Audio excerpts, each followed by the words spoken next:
To see you later. Hey, hi everyone. And we are now recording, and I'm just going to check that we're on Facebook. And if so, I tell you what, I've got a wine here, and Good. Well earned. Don't Well drink too earned. much before the end of the yeah, interview. yeah, it's it's only a little tipple. Am I Yeah, pinned? Is that wine in a teacup, we're Jane? You live. weird little Yeah, I thing. drink it Yeah. in my little Japanese teacup. Oh, Yeah, I love it. we're live. We're Oh, live. welcome Fantastic. We Did can it. do everyone. it. Well, good evening, everyone. You would not imagine the tension. As you know, we have a lot of issues streaming to Facebook. We were like the astronauts in Apollo. We were a little bit tense as we were going into atmosphere, but we're here now, But and I'm an astronaut. we're Yeah. so excited to have you join us because we are so enthusiastic about this book and wonderful Naima Brown to be with us this evening to talk about Mother Tongue, which I know many of you have really loved as well. Now, we may have some spoilers. In fact, we are going to have some spoilers. So I'll give you a little warning to cover your Yes. ears if you Yeah, you haven't can had a just chance. turn it down for Yeah, 1 minute. but this But is a yeah. book that has to be talked about, and you have to do a deep dive into it. You cannot skirt around the edges of this story. Now, I am going to have to read Naima's introduction because she's done so many things I wouldn't have been able to remember Can it. I leave the room while you do I this? tried. No. So Naima holds degrees in Middle Eastern studies, anthropology, and religious studies. Her essays have appeared in Vogue Australia, The Guardian Australia, and more. And we can believe that. She wrote, and you may remember this, along with Melissa Doyle, the non-fiction book, How to Age Against the Machine, which is fabulous. That's definitely worth reading.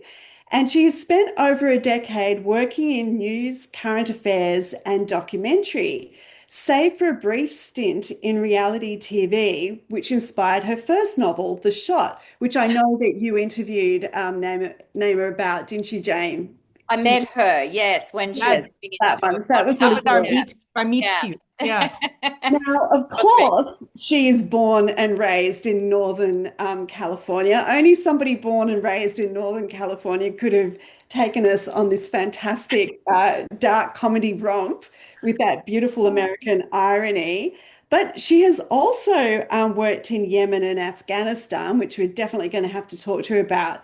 And now, because she obviously wants a quiet life. She's now living in the Northern Rivers, New South Wales, with her husband and her dog.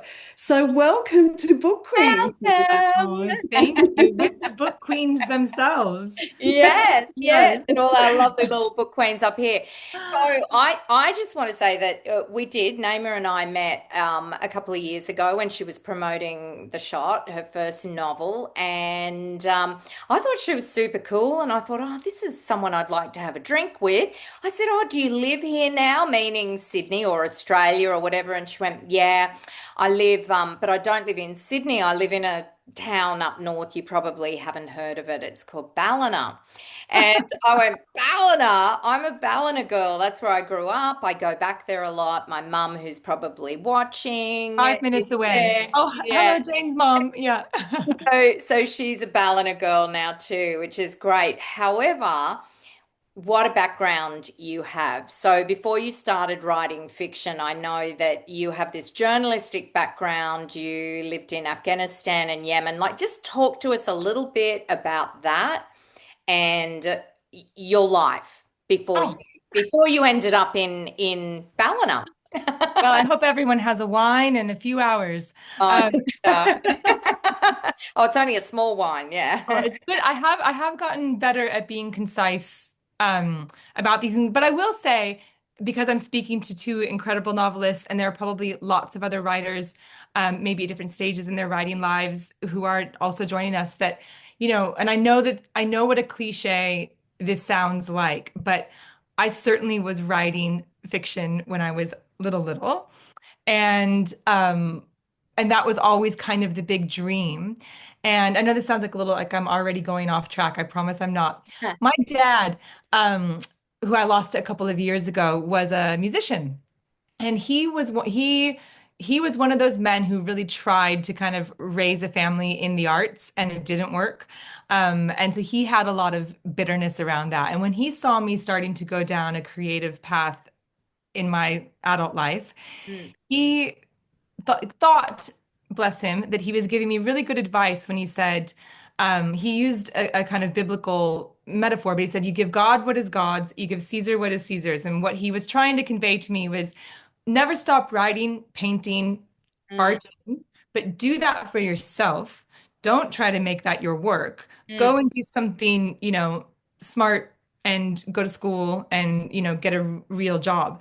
mm, And so I really did, uh, you know, um, I really absorbed that idea. And I did go off and do all of those things. And I'm happy that I did because I was nurturing stuff at, a real different part of my brain mm, and centers that I'm happy I kind of lit up.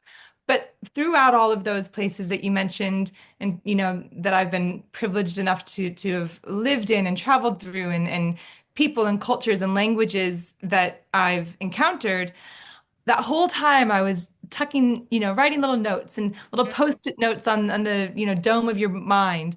Um, and and mother tongue is probably of anything I've written, the culminate, like, to be able to Yeah, just to write about yeah, I can see. Arabic, to be able Yeah. to write about, to kind Mm, of pay homage to these places that were at different times in my life home mm, um, was really meaningful. These little kind of love notes to languages that have shaped me along the way. And so, yes, I did. I went down a very academic road. It was academics that took me to the Middle East, and whilst I was in Yemen working on what I thought would be my PhD, and on a subject that two other people would have read your thesis about, and it just it can mm, get niches within niches within niches. And a few things happened kind of geopolitically, big things in the world, much like we're seeing now, really kind of exploded my own worldview and made me think I don't want to write for two people in an ivory tower university somewhere. I want to write for a bigger audience and be more engaged in a wider discourse. And so that kind of put me onto a journalism and media path, which I'd never studied formally, but which has been my day job now for the last 15 years. I probably need to update that bio. Gotten a little older since the first time I've written that bio. Um, and yeah, and again, working in the documentary space, working in news and current affairs, it's just stories upon stories upon stories. Um, Even my brief foray, as you mentioned, into reality television, But that became was The Bachelorette. that Is was it? The Bachelorette. Yes. Yeah, that was bizarre. I think we have some fans here. So Oh, yes. Okay. I'm sure there's um, people wondering which season I was on because that's the question I get asked. So I'll tell you, I actually worked back-to-back seasons of the Bachelor and the Bachelorette. So they go, the production cycle kind of goes right into the next one. So I was on the Sam Wood was the Bachelor into Sam Frost as the Bachelorette. So it was about an 8-month production run. oh, well, Um, we'll have some admissions from our members. Did they watch The Bachelorette and who they were rooting for in it? keep If an they eye out for did. questions too. Please go ahead and ask any questions. Say hi. I'll try and check out all the chats. And oh, here we go. Yeah, there are some chats. Everyone's saying, oh, Melissa's saying hello, Hello, and Melissa. saying hello. Excited for tonight. Tracy's hi all. Leonie's hi everyone. Yeah, great, cool. Oh, Let's wonderful. get What into an it. Let's incredible get into group. mother tongue. I love this. And is everybody from all over? Yeah, All yeah, over Yeah, the that's country? right. We How yeah, exciting. yeah. Oh, I And love they it. all come to our castle because we're Yeah. yes, the book queens once a Queen's month. Yeah. Castle. Oh, fantastic. So Exactly. fantastic. Exactly. I'm honored to be here. And before we went live, I think for the past month, Jane and I have been ringing each other to talk about the book because we just can't contain ourselves. And sometimes Jane and I have late night conversations when we should really be getting up, but we just have been so involved in the book. Yeah. And the Oh, reason why I think I really, really enjoyed it was when I was a teenager, I went to stay with a friend in her family's caravan, which was in Nora Head. So we're talking about up north. And when you open up those little cabinets up the top, there was her mum's stash of books. And a lot of them were blockbusters. But I picked up John Irving's The World According to Garp. And my little teenage mind was just blown by this story. I had never read anything like it.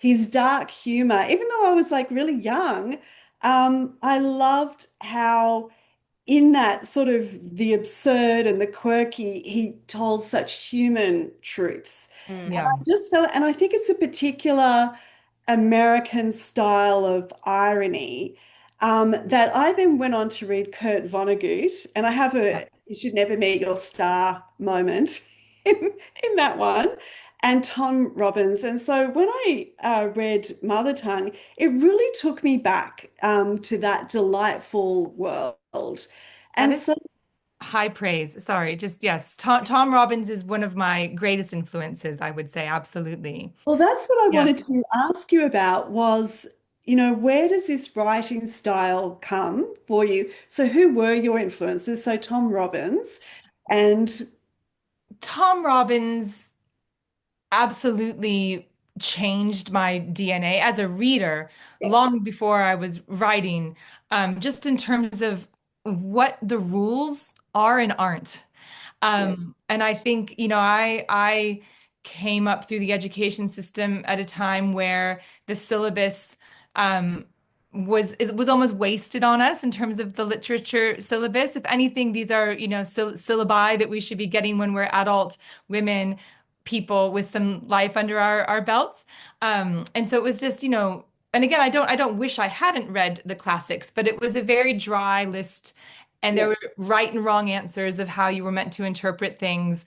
yeah, And, when you learn about structure and you learn about narrative and even grammar and how words on the page work. I mean, I think I'm in some ways as influenced by long form novelists like you just mentioned, and also I would put A.M. Holmes into that category, and a few others that will I'll wake up in the middle of the night thinking of their names. But also a lot of the absurdist poets, E. Cummings, certain visual artists that were kind of breaking rules. And I still battle with that sometimes, when I structurally, narratively, of kind of going, is this a weird color to put on this canvas? Or is this allowed? Or, Mm. is my editor gonna walk this back, or those kinds of things. Um, but yes, I think that kind of sense of and I don't think it's an easy chord to strike, and I'm not trying to say that I always accomplish this, but to be able to elicit big emotion, but also in a kind of just weird, delightful, Mm. um, you know, I'm thinking of Uma Thurman's long thumb on this, side of the absolutely. highway Yeah. kind of way. It's still, filmmakers like Wes Anderson that will break your heart and make you cry and rip your heart right out of your chest. But they're still, telling you a really quirky, bizarre story. So Yeah. yes, yeah, it's a long answer, but so many, so many. Yeah, but I think is it I mean, something? Jane's book, I have to say, so, and I'm Yes, not just saying this because Jane's, on the line with us, but again, I was so excited when I read Tilda is Visible because I was like somebody else who's breaking the rules, and you yeah, can't easily define or it doesn't have an easy genre that it fits in on the shelf in the shops. Uh, Mm. and I'm just, yeah, I love our weird little club of weird little writers. That's how, I mean, but that was reading Mother Tongue. It's this constant like, oh, that's good. Oh, that's well written. Oh, but overall, oh, it's fresh. Thank you. It's fresh. This is a story that, hasn't been rolled out before. You've found different ways to take on, subject matter and themes. And yeah. I mean, Belinda and I'll still be talking about it next year, yeah. probably. Yeah. It's Natter like about somebody it. somebody walked into a boring party and brought the whole thing to life. So Yeah. Oh, well, that's good. Yes, That's good. yes. I'm usually That's good for that, great. Yeah. Yeah. I'll definitely be that person that leaves the party going, I can't believe I said that. I shouldn't have Yeah. said that. But And then Belinda and I are like, can you believe she said that? That's so good. I know. write that down. Yeah. Oh. Yeah. So I guess one of the overarching themes of it, and it's so many micro themes, and we'll get into some of them, but the overarching thing is motherhood. Hmm. So give me like, how did it come to you? And Mm. I think as you progressed, I'm guessing there were multiple things you were wanting to say, but like maybe give us some insight into how you started and what you were wanting Yeah. to say there. I love that idea of micro themes. Because I think you're absolutely right. But what's interesting about where it started, and you'd think that because I've been asked this question a few times now, that I Yeah. would have actually gone back and gotten my facts straight. So no one quote me on this. Um, but it was about a decade ago, because mother tongue has been percolating for a while, because of that advice my dad gave me. It took me a while. Um, but I had come across an article in The Guardian, Australia, and it was about a young, I believe, Melbourne boy, young man, 19, 20-ish. And he, after a traumatic brain injury, woke up speaking fluent Mandarin.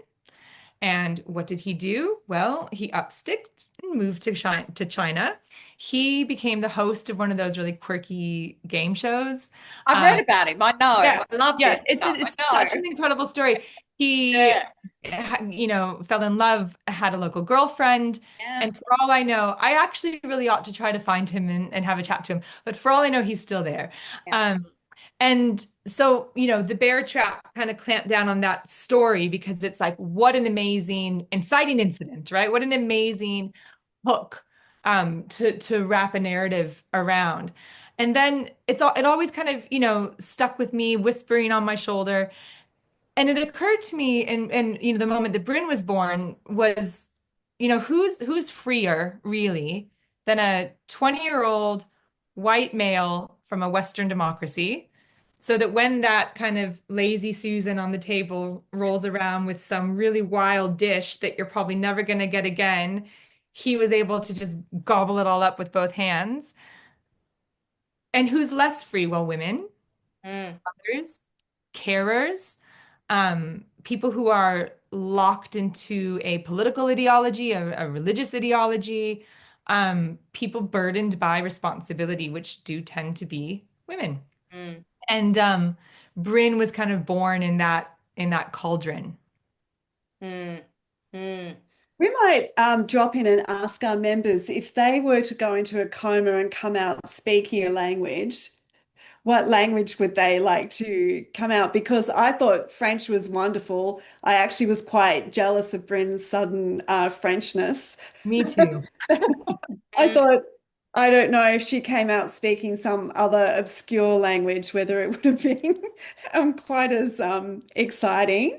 Um, but so the other thing is that when I was reading it, and I thought you did this so well, at that moment where Bryn is speaking French and Eric has discovered his volute and is in love with his volute, I just thought this novel cannot get any more perfect. Like this Mm. is the moment of perfection, of dysfunction, so beautifully described. Now, Jane, you were telling me the other night that you actually watched a documentary that this is object philia. Yes. And I Yeah. thought at first, like, what does the volute represent? Mm. And Jane was a bit further in her reading than I was at that stage. And I was going, does it represent this? Does it represent that? She goes, no, it's actually a mental disorder where people have married the Eiffel Tower or Yep.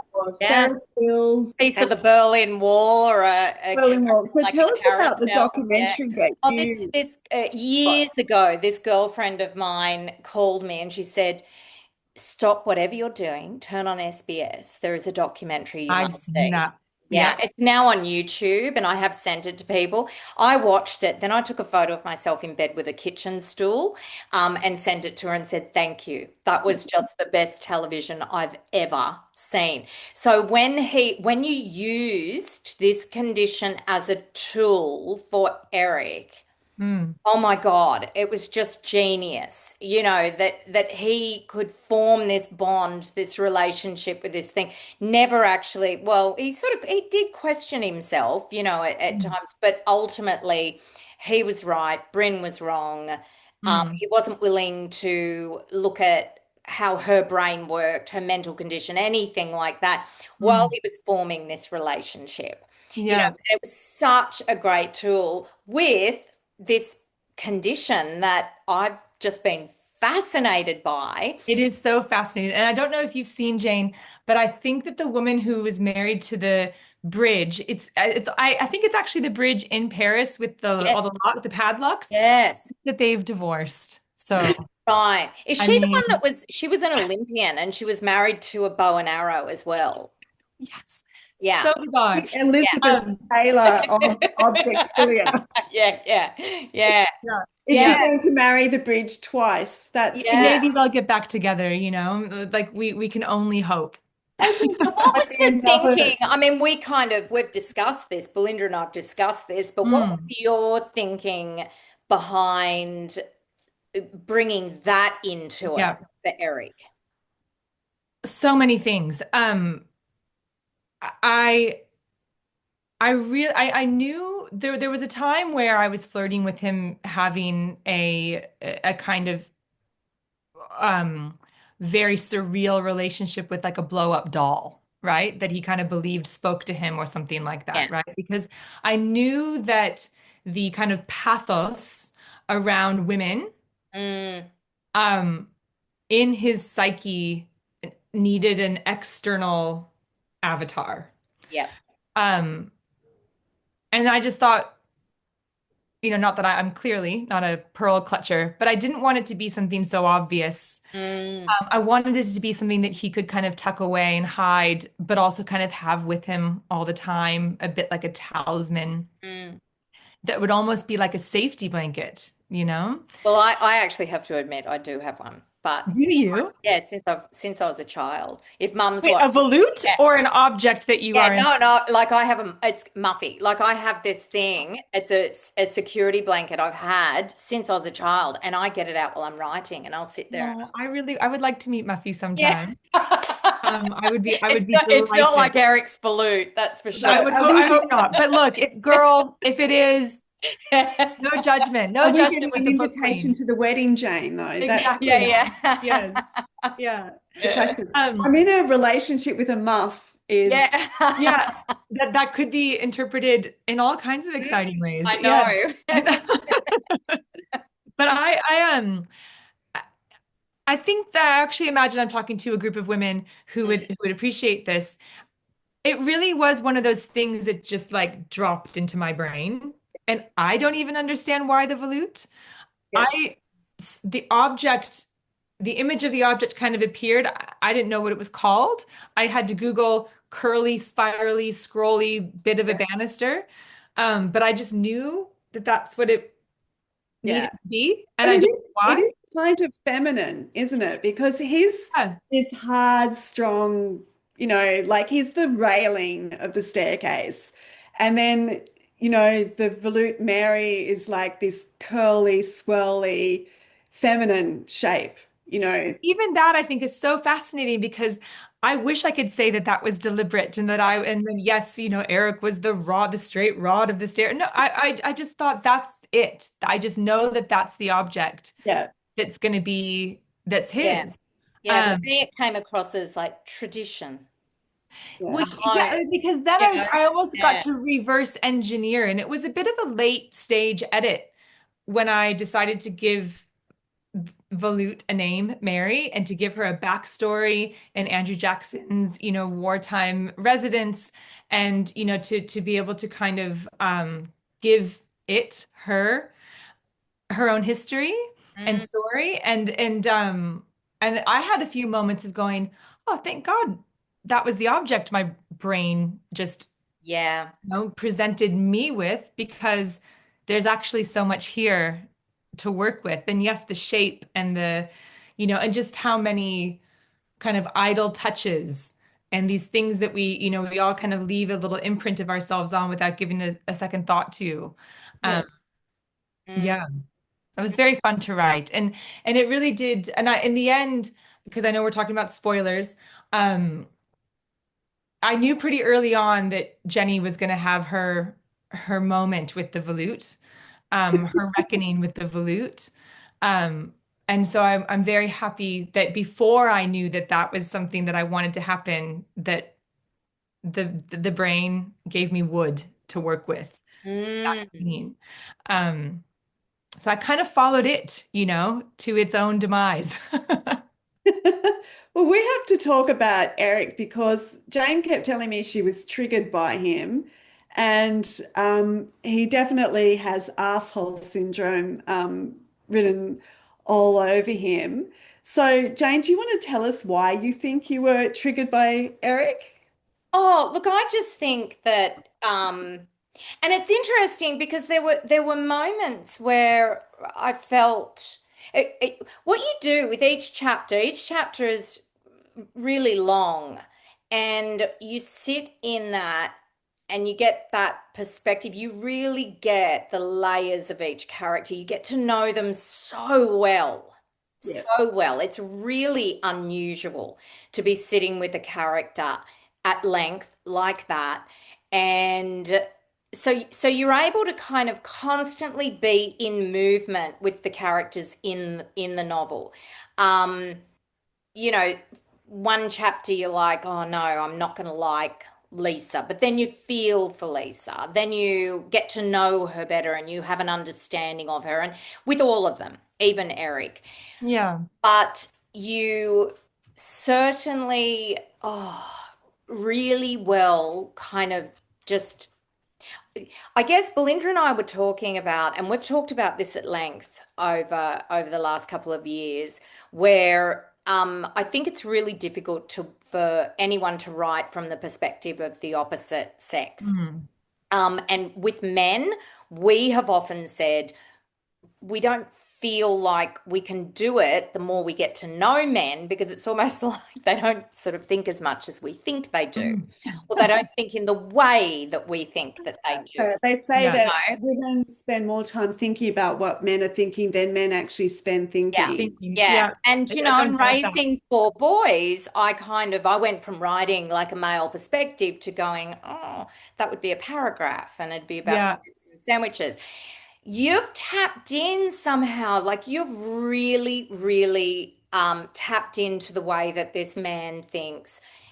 There was some compassion and empathy there, but mostly triggers, because he was just such a prime example of toxic masculinity who thinks that he's Entitlement, doing wasn't it? It was, he thinks that he's a good man. He thinks, he uses God, and he uses, whatever. Like he thinks he's a really good guy, Mm. and then manipulates and reframes things to kind of sit with it. And I Mm. just, and we know so many of them now, and we have the tools to see them more Yeah. clearly now than ever before. And so Yeah. you've delivered this man to us. yeah, but I think it's I'm sorry. the Yeah. internal workings of his mind Yeah. because Jane and I have often said after we've read contemporary women's fiction, we've had some very late night conversations about this thing. Like, Mm.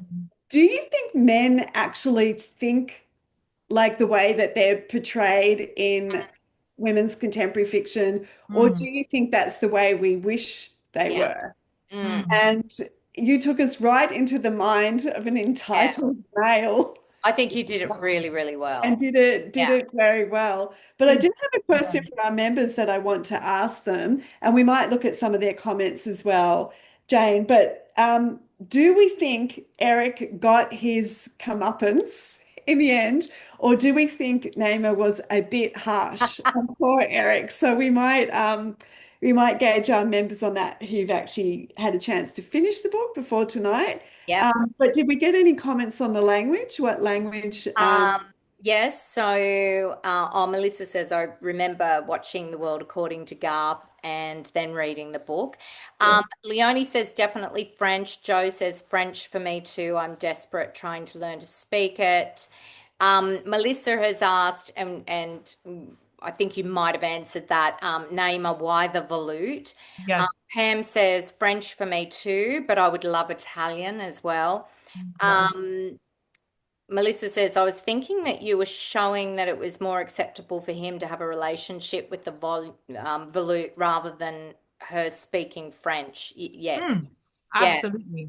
Yeah. Uh, Joe says, I love what you did with Eric. He was such an ass. I really enjoyed watching him go down. Yes. Yes. Yeah. And then, oh, this is great.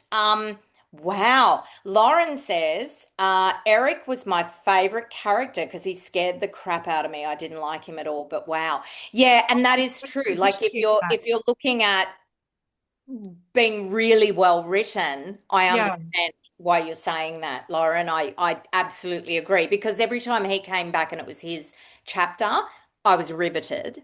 Mm. Yeah. And I I, think that's I the, appreciate, so sorry, Belinda. oh no, you go ahead. No, that's fine. Oh, I was just gonna say, I'm appreciating this moment for Eric.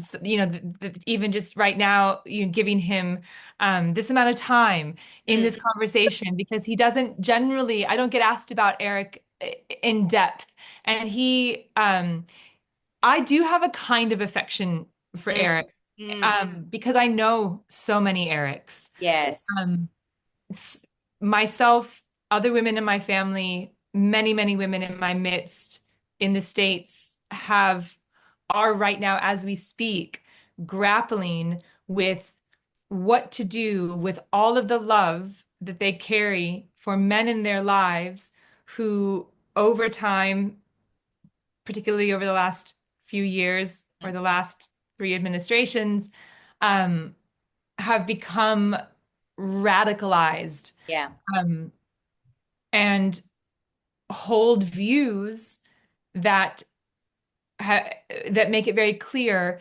that they would be at peace with a world where the women in their lives had less, Mm, Yes. fill in the blank. mm, And my dad's coming up so much in this conversation, but he was very much somebody who, um, I always thought we were politically on the same page, lefty Californian rebels. mm, And I can't pinpoint when the rabbit hole got hold of his ankle and kind of yanked him in that direction. But in the last decade of his life, he was the Fox News MAGA extremist. And wow. he Mm, wasn't alone. And Yeah. that's where he found, much like Eric, that's where mm, he found mates. Mm, mm, That's where he found belonging. Um, mm, you know, that's where he found people who would be as mad about the women in their lives as he was mm, about the women in his. mm, mm, Um, and so, but yet I could always see my dad in there. mm. mm, And I think that was important for me that Eric wasn't a cartoonish villain, Yeah. mm, mm, all bad. mm, I like to think, and I do actually think about this a lot. I like to think that eventually Jenny reads his letter or his Mm, letters, or that he doesn't stop writing them, mm, and that, maybe after some real truth and reconciliation, uh, there's some repair there. mm, But I don't mm. know. mm, I hope that that's what happens for them. mm. Yeah. I would Yeah. Yeah. hope that too, actually. We Yeah. talk about this a lot, don't we, Yeah. in the world that we live in now? It's like, do we welcome people back when they've gone off and have been crazy for a while? And then Mm, they go, "Oh, can't believe I've, voted for Trump. mm, Can I come back? That was a mistake. Can I come back?" I think we're wrestling with, like, how do we show grace mm. and to I just people think that we want must. to, I yes, think we must. yeah, Yeah, so I guess there was always that question mark over you walked a really fine line with how, you wrote him, where I was like, is he going to redeem himself here? Is he going to, because there were things there that yeah, ability in Soften him. him Yeah, yeah, anyway. He yeah, did. Yeah. yeah. Mm, It's it is very interesting because the novel in so many ways like coming from a viewpoint of Australia looking at the US, the novel brought so many of those things to life. Like we have our own portion of Eric's, but because our population is smaller, they don't have the same cumulative effect that they do in the States. But it was, yeah, it was very interesting. And the idea of, his religion. I was reading after Charlie Kirk was killed, I saw this post where people were sort of battling out their arguments. And there were a lot of people saying, people that, they weren't necessarily saying it was a good thing that Charlie Kirk was killed. They were shocked by the violence, but they were saying certain things that he had said that had upset them. And Mm. then the comment that came back was, I bet that commenter is from the Middle East. And there were all these people saying, you must be from the Middle East if they didn't agree. And I just felt like, as this complete outsider watching this, and you'll appreciate this having studied what you've studied, I'm sort of going, Christianity is a Middle Eastern religion. Mm. And Jesus Christ was a Middle Eastern Jew. Mm. He did not look like the Californian surfy guy that's depicted in things. And I thought it's actually got this weird interpretation when it's Mm. gone over to the States as Mm. some sort of weird, you have short hair, you I have think a lot of American men of a certain ilk think of Jesus Christ as an American man. Yeah. like I Elvis or think something. they've created a mirror. But if I could take what you were just saying, because it's so fascinating, Belinda, in a slightly different direction, I think it's so interesting that that's what you would have seen on social media, because what I really heard from what you just said is how much the tech bros and these titans of social media want us to hate each other. And Yeah. they want it to be really easy for, you know, um, a French Bryn to hate Eric, right? Mm, For those to be really binary, black and white things. And I think as writers, as artists, as anyone who's in the public sphere in any way, in conversations around our own dinner tables, we have to keep that gray area mm, really available and Yeah. robust, mm. and resist those because it's not our fault when we fall prey to them, because this is $1 billion industry is trying to make us hate each other and hate ourselves as women, which Jane's book, I think is such a rallying cry around. Of course it's going to seep in, you know? And It's it's the very greatest resistance, isn't it, to be able to see Eric's humanity? It's the greatest, it's a kind of mental resistance and resilience, maybe even. it I was really why interesting. we found him I mean, we found all of them fascinating, but we had a lot of conversations about Eric. Yeah. Yeah. I mean, he had to be a shithead, enough to kind of make him leavable, and Yeah. I also wanted it to, because Bryn's no angel in my book, the actual No, book, no, my not book, at all. and I Yeah. needed it to be a little questionable that she would have left a girl child to be raised by this man, Mm. and to have to kind of reckon with that. My lights are flickering. I think my dad's hearing me chat about him a lot tonight.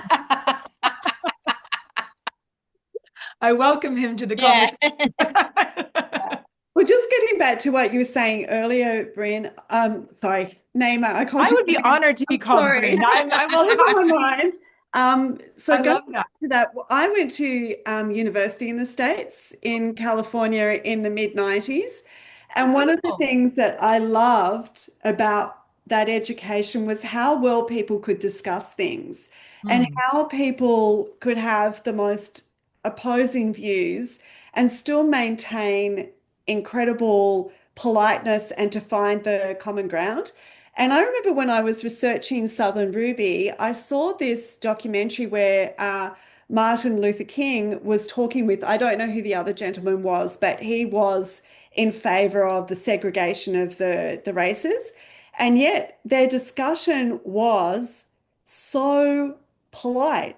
Hmm. And even though they both had very firm views, they spoke to each other as gentlemen to gentlemen and Hmm. listened to each other's point of views.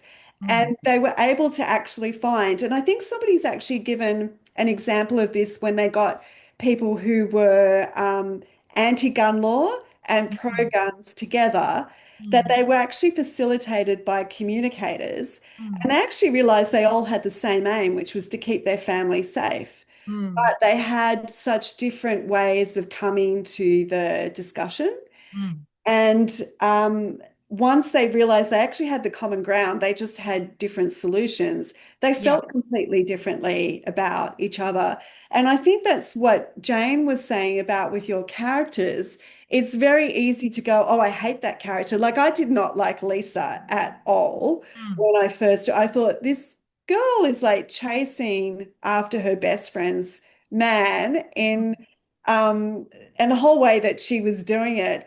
But then you came to understand her as a story. And one of the themes that we were just touching on briefly, but we might talk a little bit more about it now, is the very strong theme of motherhood. mm. In the end, is kind of Lisa who turns out to be the most stable mother Yeah. in the book. Yeah. Um, I love Lisa Mm, because I'm grateful to her for the journey she took me on. Yeah, yeah. Um, I'm sure you know this from your own work. Sometimes, you have supporting cast because they have kind of one big job. And, Lisa had one big job when she was born, which was to kind of just be Bryn's foil.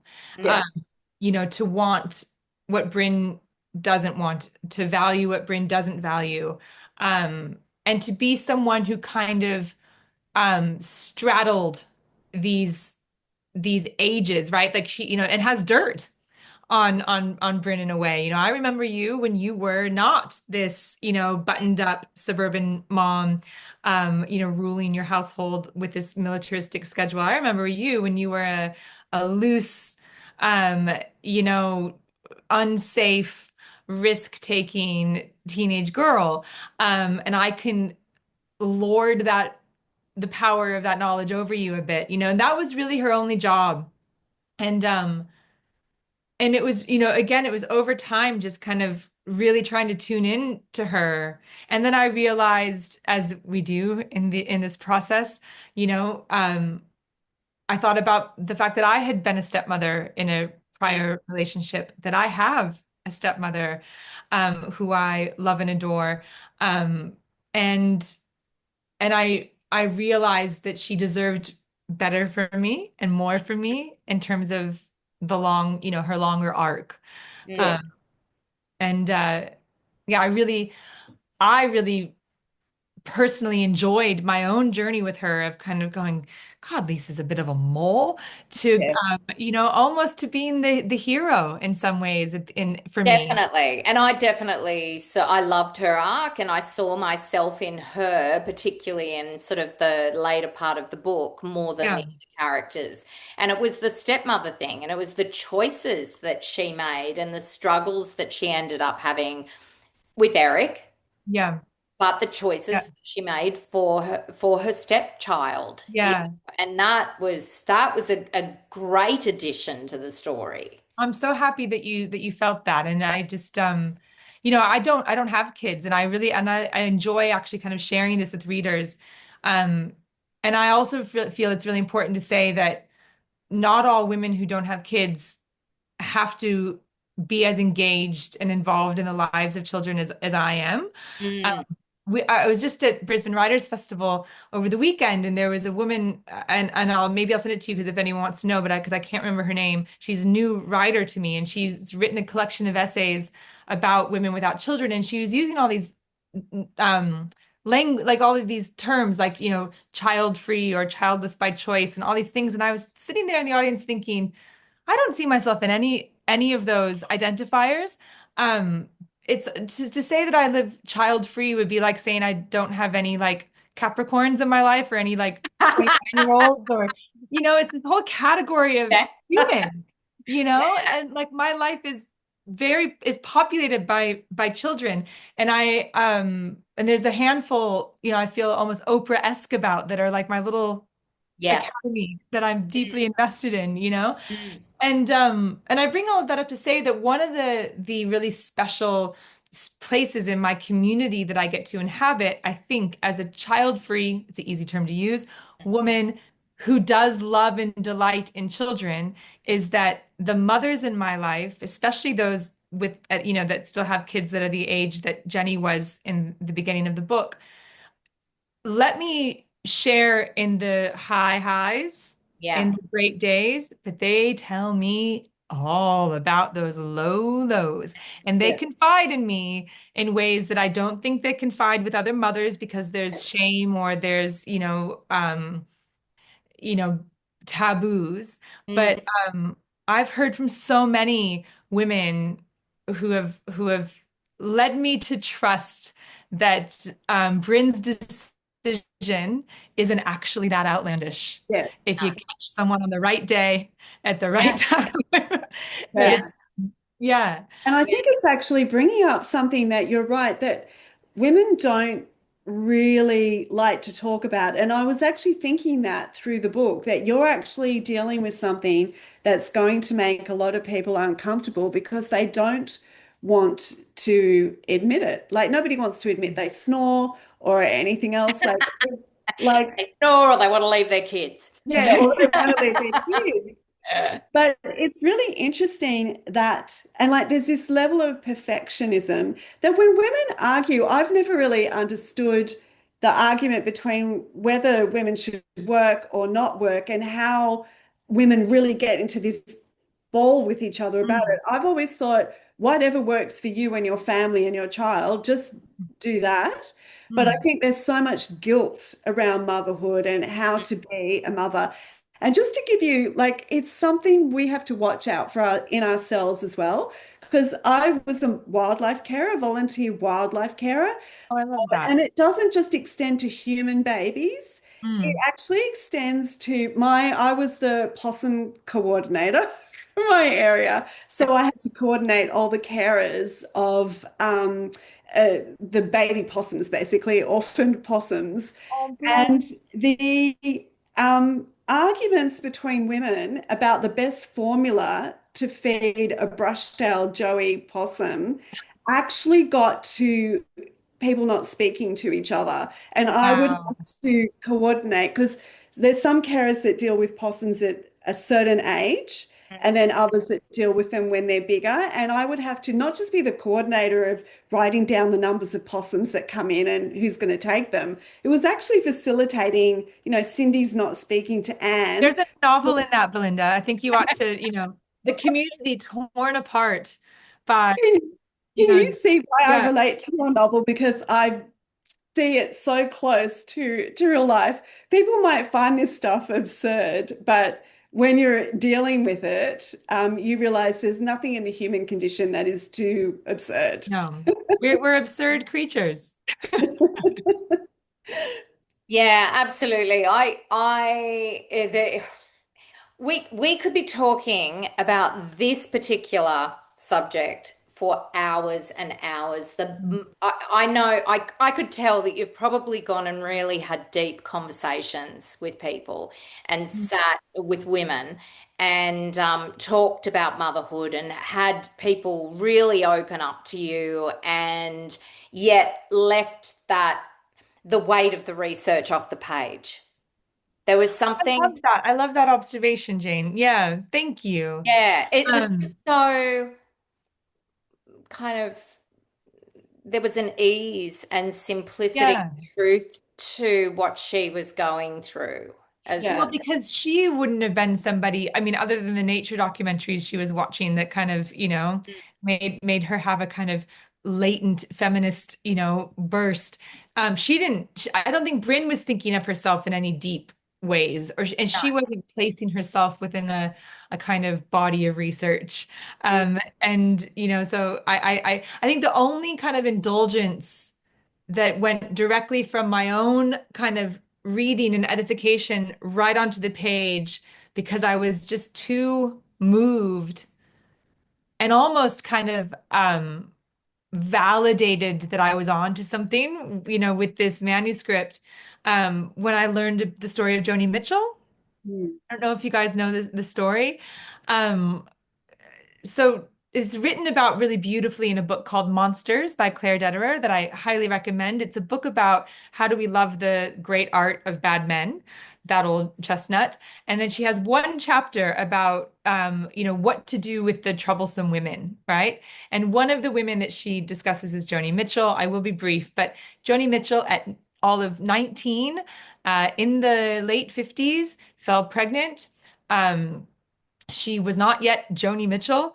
She Mm. barely had two pennies to rub together. Found herself in an attic apartment with winter coming in the Midwest, and realized with this infant, because the husband had, are we allowed to swear? Oh, yes, it's The a husband had private fucked group. off. We're Yes. Yeah, grown yeah. up. Yeah, so the husband had fucked off. Beep. She's in this beeped off. She's in this attic apartment, and she has that epiphany that it's I don't have enough money to keep the heat on and feed this child. Mm. And I think the infant was around 2 or 3 months old when she gave her up for adoption. And in that time, that was a massive taboo. It's still a taboo in so many ways, but even more so then. And so we didn't, as the public, hear about this for many, many decades later. But what Claire Dederer writes about in her book so deftly is that it was within a year that Joni Mitchell wrote the Blue Album. Mm. And I still get chills when I think about it. And what Claire wants us to understand about that is that when women break a big, big taboo, those things we must not ever do, like leave our own children, Mm. we have to atone for that with greatness. We have to give the world something brilliant. We have to prove that we will pay for that.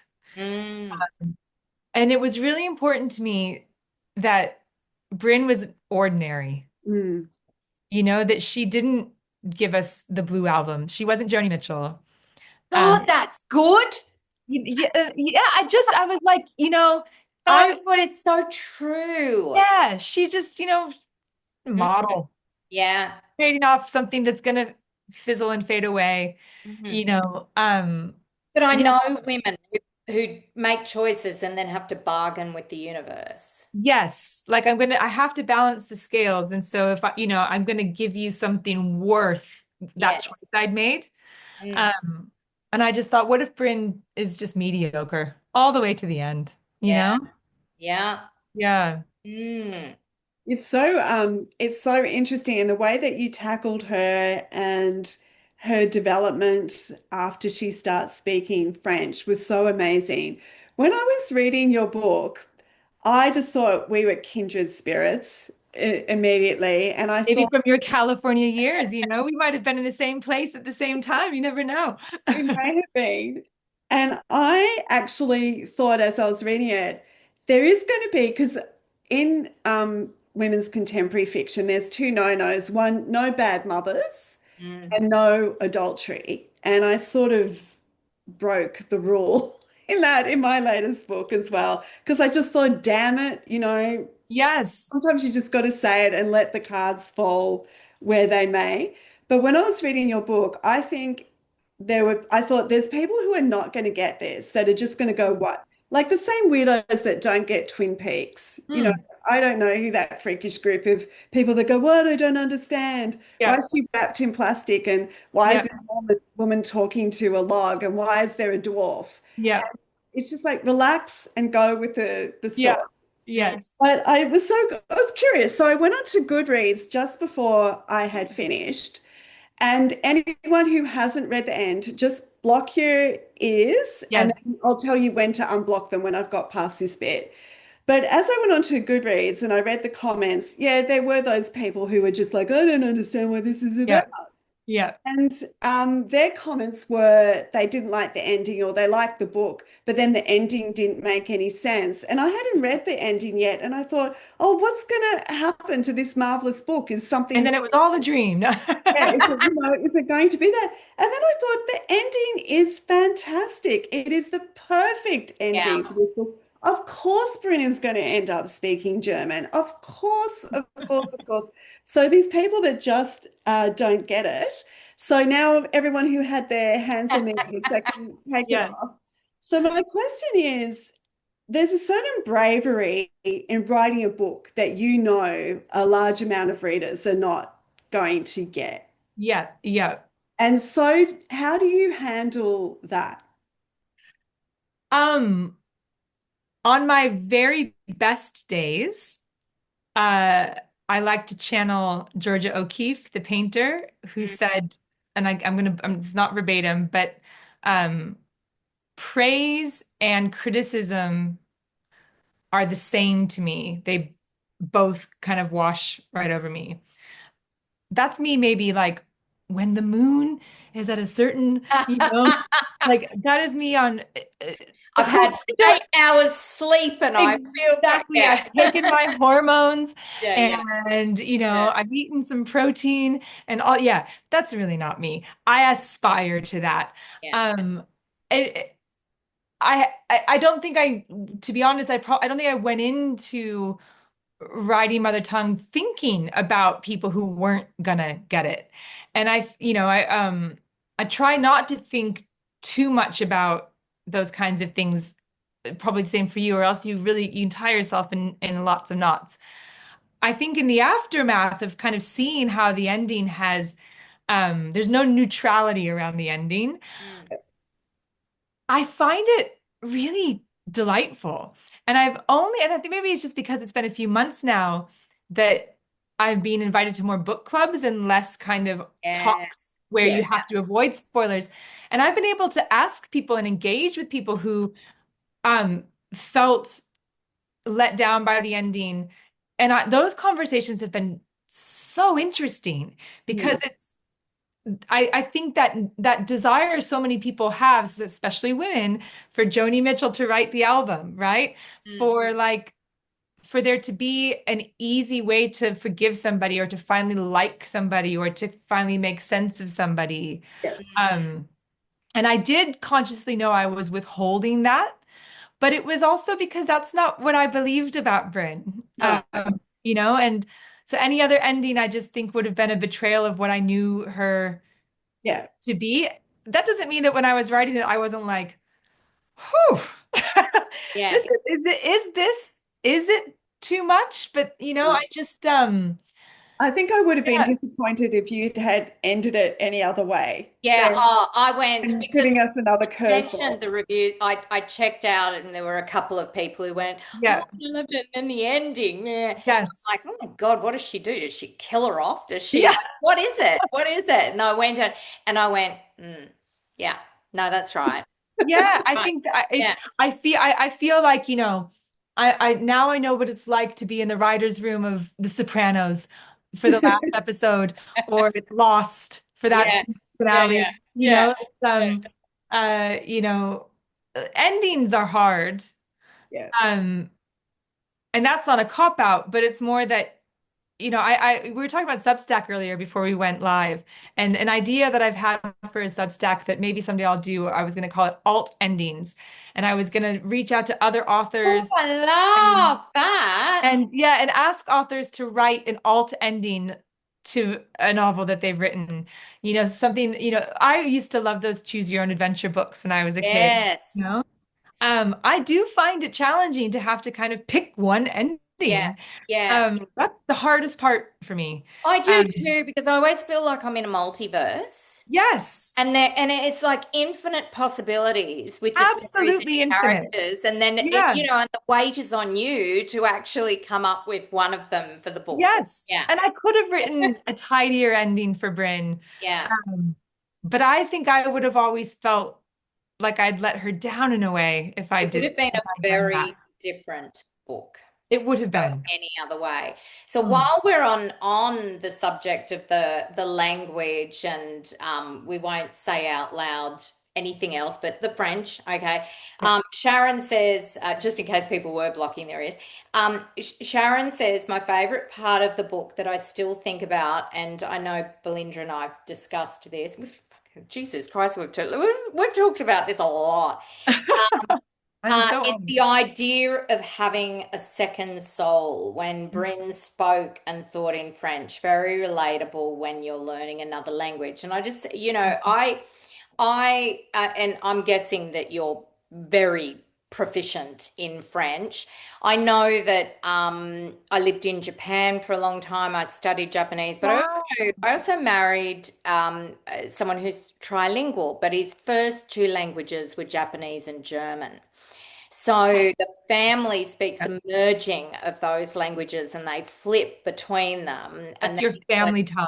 Yeah. yeah, and English is his third language. And but my Japanese is nowhere near good. And if I could, I'd download the whole thing now. Hit me on the head, make me fluent in Japanese.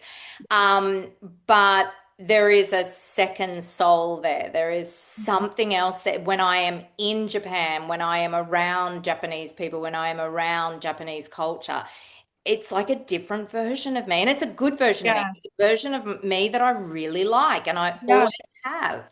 So Yeah. I loved that. I loved that. So talk about your second soul. I really love that, Jane. I love that insight into you. Um, I wish I could say that there were times in my life I would have owned the label fluent Mm, in French and in Arabic. Those moments where you catch yourself dreaming yeah. and Mm, um but like any skill, if you don't use it, you lose it. Um, mm, I do clearly, because I've written a book about it, like to think that it's still stuck back there somewhere, uh, and that it wouldn't take much time, maybe traveling mm, somewhere where these languages are spoken to dislodge it or to kind of sharpen it up again. But I would feel disingenuous to say I am a fluent French or Arabic speaker anymore. Um, I'd say I'm conversational probably in both now, you know? mm, I could take us on a tour somewhere and mm, mm. probably not get us in too much trouble, unless that's what we were there for. Yeah. Um, I and think the three of us, it would be yeah, impossible to avoid trouble. to avoid some trouble. We'll get in some good trouble, good trouble. Yeah. Yeah. Um, but I mean, I can't say it any better than you did, Jane. There are versions of me that like the people in my life now will never meet, right? Even my beloved husband, Mm, he'll never know the me when I hadn't spoken a word of English in a couple of days, mm, deep into my years living somewhere else. mm. Um, and I do think, the essence of who we are is steadfast, but so many other kind of layers Yes. do shift and change. And the way, my mannerisms, the way you interact with people, um, and there are still kind of words and phrases in French and Arabic that linger with me that are kind of always on the tip of my tongue to say in my daily life now that I kind of swallow back because they don't make sense in this context, or they Mm, don't, or it sounds like I've, got tickets on myself and I'm trying to be fancy or something like that, but it still kind of bubbles away, yeah. back there. And I've always been intensely intensely jealous of bilingual, trilingual, multilingual people. Yeah. Even when I was at my most fluent, it's not the same as being truly bilingual. Yeah. I would meet people who were second generation immigrants in various places, and we've heard the stories. We know that oftentimes um, that first generation feels, especially, I think this has changed now, but in decades past, that first generation would feel like, oh, we have to assimilate, we have to speak Mm, the lingua franca of wherever we are. And in the American context, speak American, it's a thing. And and then didn't teach their kids that were growing up in America their mother tongues. And I always just remember thinking that that was like a cardinal sin. Like what a missed. I would be furious if my parents spoke another language and didn't, raise me from infancy to speak it, because what a gift. Yes. It is, Because yeah, there's a difference between learning a language yes, and embodying a language. And I think yes, that's what you did with Bryn. Like suddenly she's out of hospital and she's relating to her child. It's like yeah. Yeah, completely she different. You don't goes get from that having just this from French lesson. visual, yeah, It's to Yeah. really interesting that if it's a fun rabbit hole to go down to.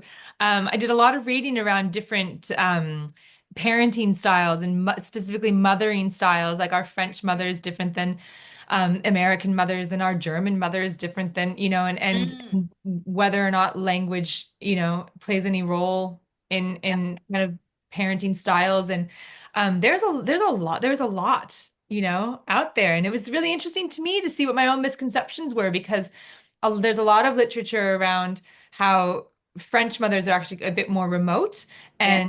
and can be, because often tend to see children as tiny adults, and Mm. that's kind of, and they don't alter their adult lives very much for the children in their lives. And German mothers are, apparently actually quite um emotionally available and much more interested in kind of the psyche of the child and Yeah. these kinds of things. That is not what I would have guessed if I were answering that question on like on a Mm. test. Mm. It just goes to show what we think language might reveal isn't always the case. Yeah, yeah. We loved that. We loved to it was another one of our late night conversations where we talked about possums and Bryn's mothering once she became Oh, I love it. I love it. Yeah, so good. yes, Yeah, that was fun. It was fun to write. It was fun to write Bryn kind of, throwing things out the window. Mm, yeah, Yeah. yeah. It really is everything we learn and we exchange in other cultures, it does enrich us greatly. I dance flamenco dancing and I become a different person. no. Yeah. When I do, I really channel summer. I've actually always said it's much better than therapy, Mm, flamenco. Therapy, you would just go round and round and round forever. But I did ballroom dancing for many years. Wow. Ballroom dancing is basically being pushed backwards in high heels by a male, and you have no control over the direction that you go in. And it was on the dance floor, it was the biggest sign of whether people's relationships were working or not, because Oh, there wow. were females that would try and take control over the direction or steer their husbands where they were meant to go. But flamenco was such a freeing dance for me because you are connected to the earth, but you're connected to the sky, and you're Yeah. beating out these rhythms with your feet, and it's really strong. And I'd had enough of this airy fairy, ballroom dancing with its fake smiles and having to be pretty, whereas Yes. flamenco, you don't have to be pretty Yeah. in Yeah. your expressions. That And makes so much sense. Dance is a language, isn't it? yeah. And Yeah. also, like the other thing is the guitarists are usually male, but Mm. they have to follow you. They follow the dancer. The dancer doesn't follow the guitarist. So it was a great experience in freeing myself. So I related to Bryn in that regard. I I went from a really like ballroom that. dancer to a flamenco dancer Yes. and Yes. was much happier in my life as a flamenco dancer rather than wearing fluoro dresses and being pushed around a Yeah. dance floor to Yeah. music that nobody in their right mind would listen to. Um, Oh, that's so interesting. yeah. I So love we have thoroughly enjoyed this book, yeah. haven't we? Yeah. Yeah, we have. So We could, yeah, just keep going down all sorts of rabbit holes, I but it see what you has, mean about we could talk about this for 2 hours. And I don't mean yeah, that from like, oh, we could talk about my book for 2 hours, but just I love nothing more than talking to other women about being women. yeah. yeah, Um, Yeah, it you know, opens up conversations and exactly. we've enjoyed having them. We've really enjoyed having you here tonight. I've got, like I can see all the people on Facebook, and we've got our queens on here, and yeah, I can tell that they've been interested in it too, because they're all still here. Well, please reach out. And if there's nothing, if there's something I didn't answer tonight or you want to have a chat, or I'll go back and look into the comments Yeah, look at the comments, and I'll definitely. answer anything Yeah, I missed. And yeah. yeah, I'm so excited to be a part of this book club. Well, Yeah, thank well, I you. mean, we've both said it was our read of the year, and we've got a couple of months to go, but it's a tough one to top. Yeah. That It's is anyone who hasn't read it yet, it is a really great read, and let us know in the comments if you have and your feelings And about it. we've our standard of book queens Yeah, has been really high this year. So great. um it What's is next? What's the next book in the book club? Or have you not announced it? Yes, no, we do. We have where The is it? Borrowed Life of Frederick Oh, Fife. Frederick Five by Anna Johnston. Yeah. Oh, So that's been Yeah. made into a Netflix series. So that's going to be exciting. So everyone, that's on November 10th. We'll be speaking to Anna Johnson about that. Mm, And we have a wild Christmas party. You'll we have to do. tune in for that I Yeah. would as well, love Naima. to. So tell us about our Christmas party. So last year we did Bonk Busters, and we had Jodie McAllister, who's an academic and author, and she's studying Bonk Busters for a PhD. She came on, discussed Bonk Busters with us, and we talked about Bonk Busters, and we've actually sort of had that theme running all year. This Christmas we're going to do westerns. Fun. Yeah. So this is Amy Barry, and she also writes under Amy Matthews. And her latest book is Best First and Last, but she writes these westerns. So Female we're going Western. to female westerns. We're going to dig into these. We'll post some stuff on the Facebook group. We're going to do the read along with some of the westerns. We know everyone's kind of got so much on their plate for the last month of the year. So rather than doing too many reads, we're aiming towards the Christmas party with everything that we're reading. And so apart from Frederick Fife with Anna, which is our book club from next month, we're going to be doing some westerns. And more on that later. So, we'll put on the hat and the boots and have a I was just going wine to and ask if you were yeah, going to wear your 10-gallon hat and your yeah, yeah. yeah. I might even be in Ballina for it, so you'll have to come over and we can do it I'll together. sit right next to Yeah, you. Yes. Yeah. Amazing. yeah. Oh my goodness. So thank you so much, Naima. Thank you. Thank you for writing such a great read. Like really, it's just such a great read. A great, great book. And I just hope, oh, well, what are you writing now? Tell us. Thank you for that, Jane. And as I said before, coming from my peers and from writers I admire, that just means the world. I, at the moment, am working on a manuscript that is set in Australia for the first time. Okay. I don't know why it took me so long to realize that, because I've always been so scared of doing that because there's so many things I'm not fluent in the language Mm. of growing up here. I've been here a long time, but I've got blind spots. And then I had one of those duh moments where it was, well, my protagonist can be an American living in Australia. Of course. But she can have the same blind spots that I have. And if she Yeah. gets things wrong, if I get things wrong and she gets things wrong, that's why. So, anyways, very simple solution that took me years and years and years to stumble upon.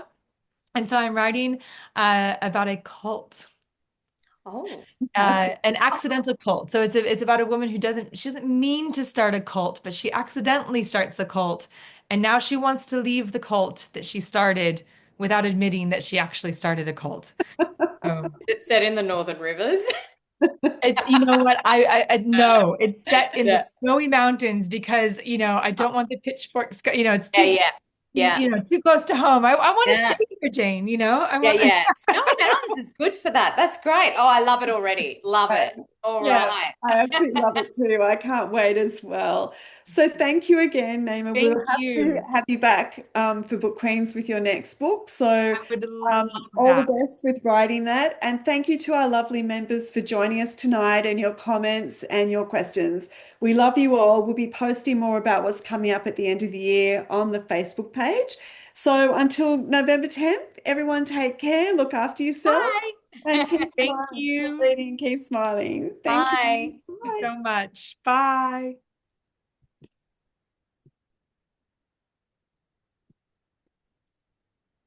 Recording. Are we still live?